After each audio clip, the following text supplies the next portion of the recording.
आज हम लोग डिस्कस करेंगे बीपीएससी टीआरई 2.0 जो एग्जाम हुआ इसका हम लोग एप्टीट्यूड का जो क्वेश्चन था 31 से लेकर 38 तक का उसको हम लोग ऑलरेडी डिस्कस कर चुके हैं। इस वीडियो में हम जो जनरल स्टडीज से रिलेटेड क्वेश्चन है या करंट अफेयर से रिलेटेड क्वेश्चन है 39 से लेकर क्वेश्चन नंबर 70 तक का हम लोग डिस्कस करेंगे। तो स्टार्ट करते हैं हम लोग। 39 नंबर जो क्वेश्चन है, the sun observation point of Aditya L1 satellite. तो सही उत्तर हो जाएगा इसका L1। यहाँ जो एल का मतलब हो जाएगा लैग्रांजे, इसको हम लोग कहते हैं लैग्रांजे पॉइंट। यह जो आदित्य L1 मिशन है इसे लॉन्च किया गया था इसरो के द्वारा। इसरो जो है भारतीय स्पेस एजेंसी है इसरो, इसके द्वारा लॉन्च किया गया था। सन को स्टडी करने के लिए यानी सूर्य को स्टडी करने के लिए भेजा गया है आदित्य L1 मिशन। L1 का अर्थ है लैग्रांजे पॉइंट, तो याद रखिएगा इसको।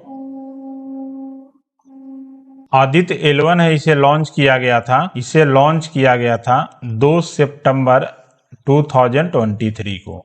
सतीश धवन स्पेस सेंटर है श्रीहरिकोटा।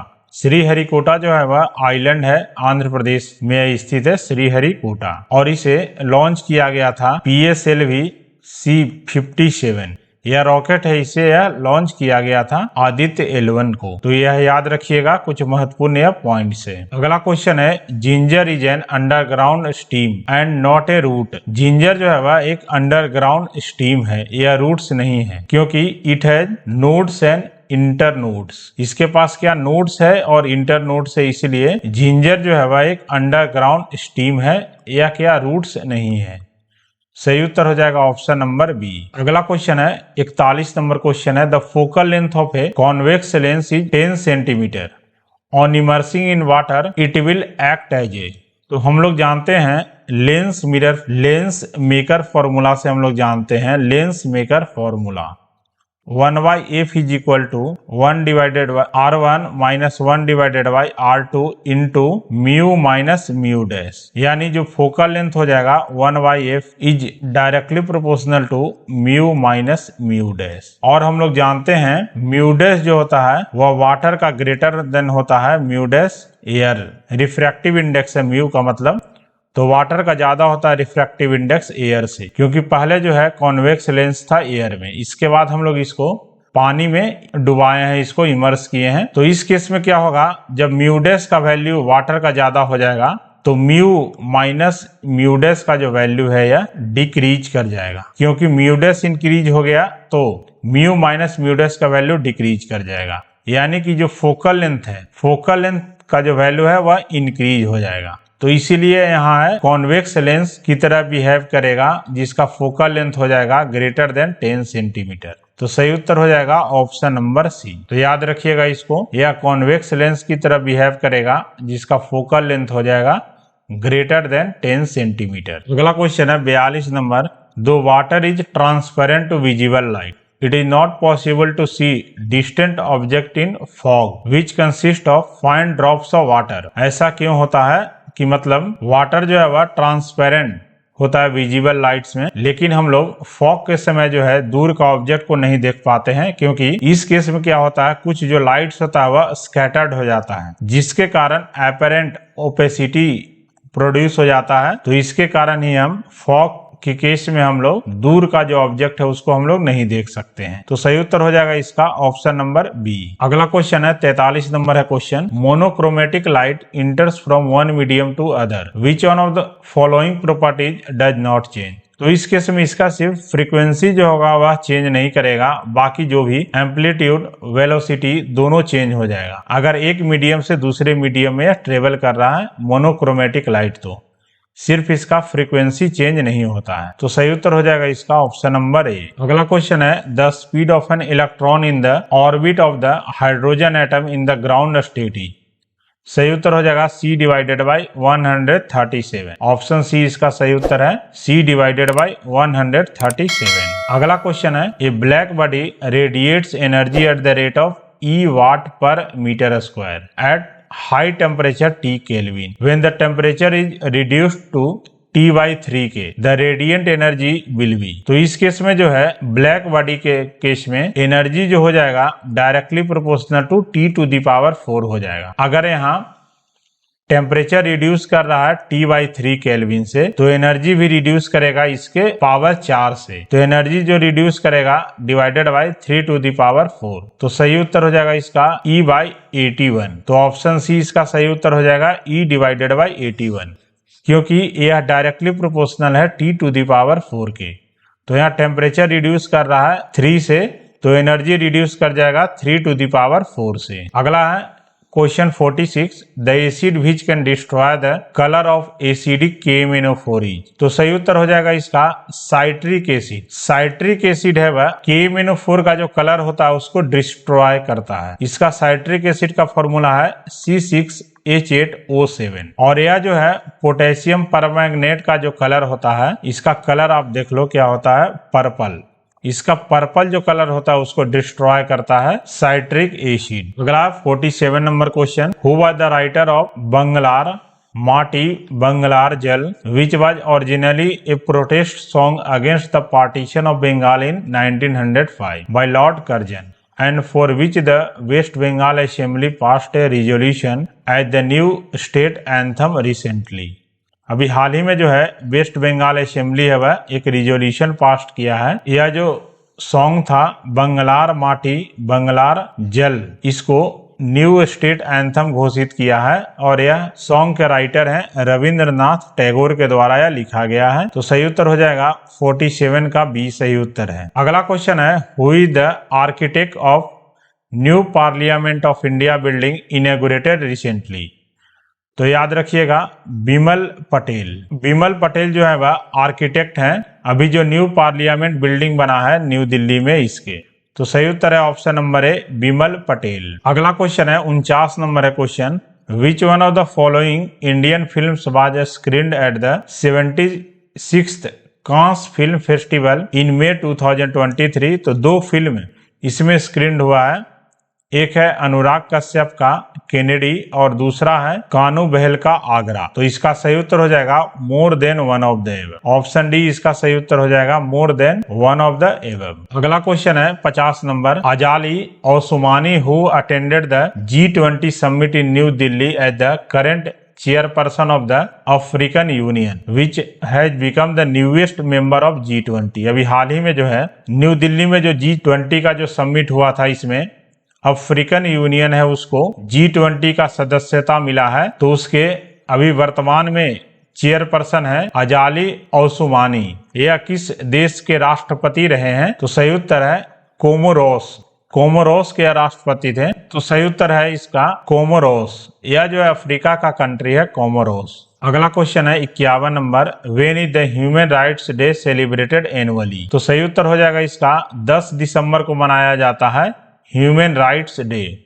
याद रखिएगा 10 दिसंबर को मनाया जाता है हर साल ह्यूमन राइट्स डे। तो सही उत्तर हो जाएगा 10 दिसंबर। अगला है way who was the founder of Indian national army. तो सही उत्तर है इसका Mohan Singh. Mohan Singh is the founder of Indian national army. यानी कि इंडियन नेशनल आर्मी का स्थापना कौन किए थे? मोहन सिंह के द्वारा किया गया था। अगला है ताना भगत मूवमेंट वाज रिलेटेड टू। तो ताना भगत जो मूवमेंट था वह एक तरह का दलित मूवमेंट था। यह जो है बीपीएससी के द्वारा आंसर दिया गया है दलित मूवमेंट। और जो ताना भगत मूवमेंट था वह लैंडलॉर्ड के खिलाफ एक मूवमेंट ऑर्गेनाइज किया गया था। यह जो ताना भगत मूवमेंट ऑर्गेनाइज हुआ था 1914 में छोटा नागपुर रीजन में यह जो मूवमेंट कंसंट्रेट रहा था। तो इसका सही उत्तर है दलित मूवमेंट था यह। अगला क्वेश्चन है 54 number, in which state is Rakshabandhan celebrated as tree safety day. तो सही उत्तर है बिहार में जो है, बिहार में वर्ष 2012 से रक्षाबंधन जो है इसको ट्री सेफ्टी डे के रूप में सेलिब्रेट किया जा रहा है। तो सही उत्तर हो जाएगा इसका बिहार। अगला है in which of the following states is black soil found. तो ब्लैक सॉइल इसमें जो है कर्नाटक में ही पाया जाता है, गुजरात में ही पाया जाता है। तो दो तो ऑलरेडी ऑप्शन आ गया। तो इसका सही उत्तर हो जाएगा more than one of the above. Option number D इसका सही उत्तर हो जाएगा।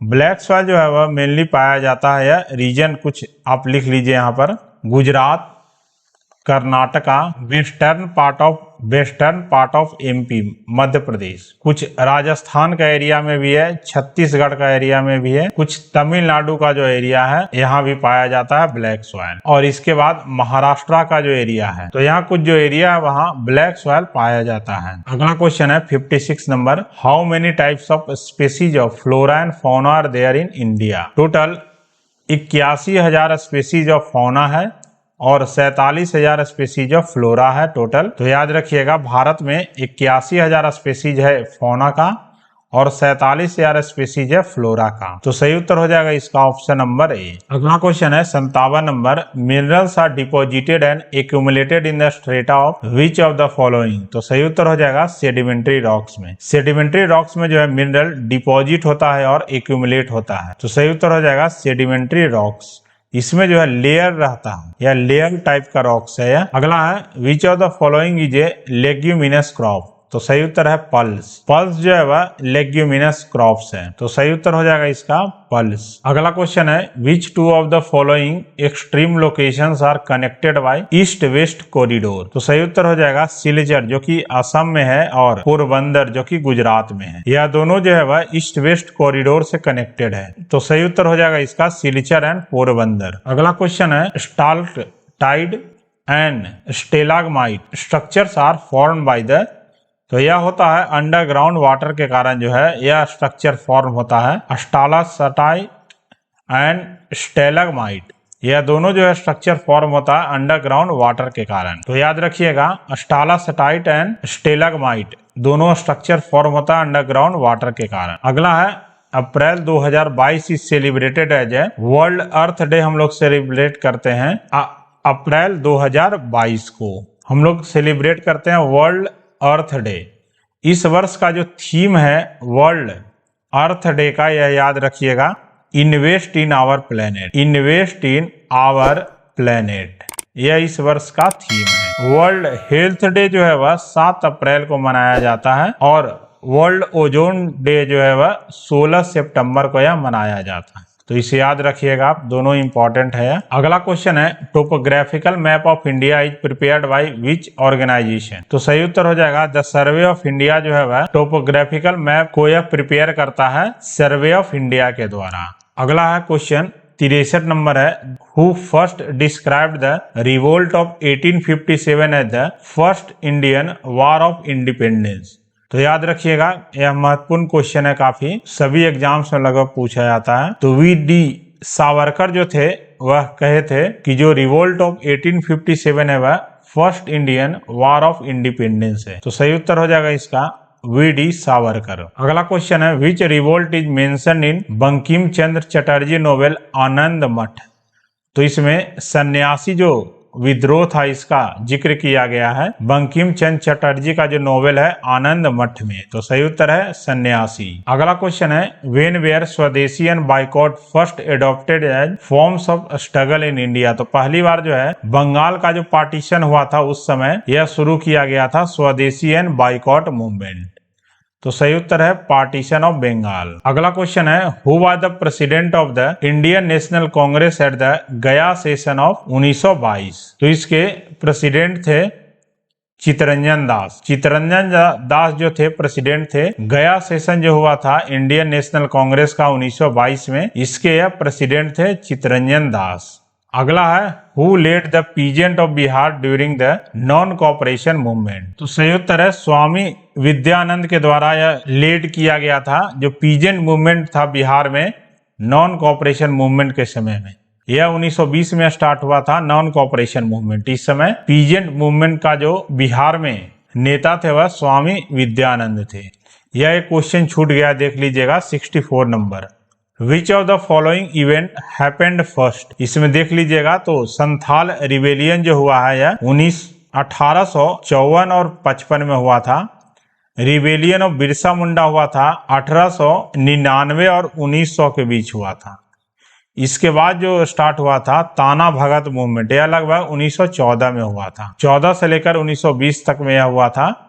तो सबसे पहले हुआ था संथाल रिवेलियन। तो सही उत्तर हो जाएगा इसका, यह जो इवेंट है सबसे पहले हुआ था संथाल रिवेलियन। यह छूट गया था क्वेश्चन 64 का। अब हम लोग 69 देख लेते हैं। Who founded Hindu college at the Kolkata in 1817? तो सही उत्तर है डेविड हारे। डेविड हारे जो थे वह हिंदू कॉलेज का स्थापना किए थे 1817 में कलकत्ता में। अगला क्वेश्चन है Who among the following said that Congress is tottering to its fall and one of my great ambition while in India is to assist it to a peaceful demise? यह कहा था लॉर्ड कर्जन ने। तो सही उत्तर हो जाएगा इसका लॉर्ड कर्जन। तो यह कुछ महत्वपूर्ण जो जनरल स्टडीज का क्वेश्चन था उसको हम डिटेल के साथ आपको इस वीडियो के माध्यम से डिस्कस कर दिए हैं। आई होप आपको मेरा सॉल्यूशन पसंद आया हो। तो प्लीज आप इस वीडियो को ज्यादा से ज्यादा लाइक कीजिएगा, चैनल को सब्सक्राइब कीजिएगा और इसे ज्यादा से ज्यादा आप शेयर कीजिएगा। जय हिंद, जय भारत।